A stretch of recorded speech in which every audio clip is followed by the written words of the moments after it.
Hey guys, how's it going? Today we're here with a Toyota Camry LE 2010 and we're going to do the front rotor and pad change.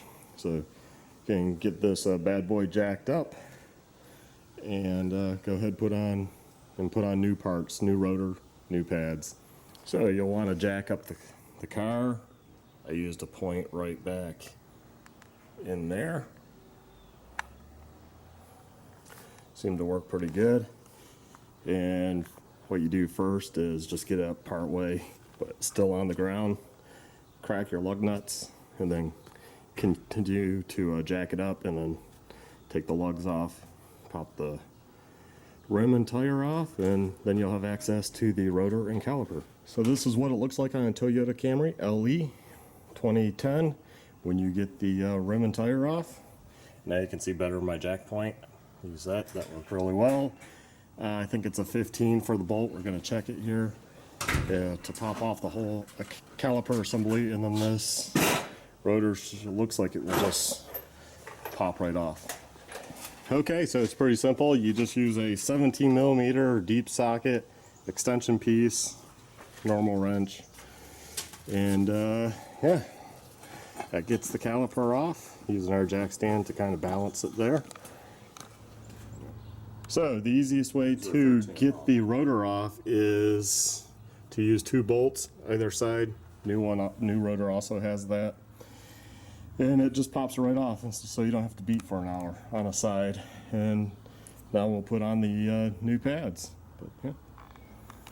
Okay, so the easiest thing we did was clean the new rotor first with some brake fluid to take off the light coating of oil that they put on for shipping. And then we bolted that back on, put a lug nut on just to kind of hold it in place. Put the caliper bracket back on, and then take off actually the caliper itself, which was 14 mil socket, I do believe. Here, yeah, 14. Take those two off, and torque specs to put on the caliper bracket were 79 foot-pounds. And I believe the caliper is 25. So, yeah. 25.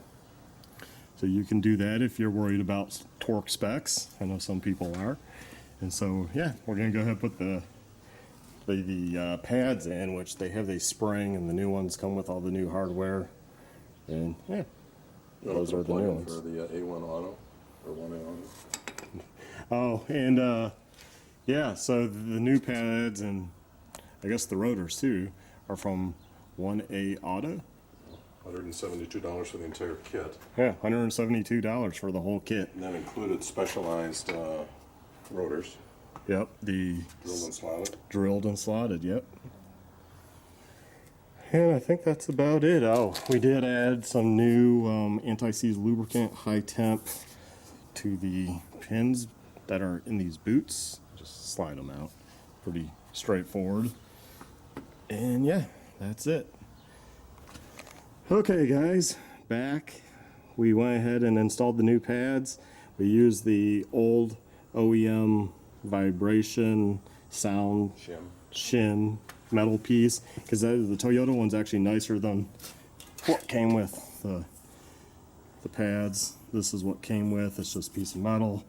Toyota one actually has like a rubber backing on it, and we put some high temp lube on the back side, plus this side where the caliper touches just a little, and the same for this back pad. You can't really see.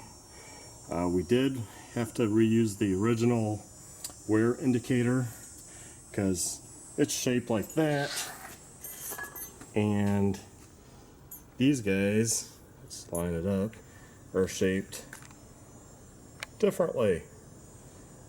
And we only used one because we can't get the other one in on the back side, but oh well, it's good enough, right?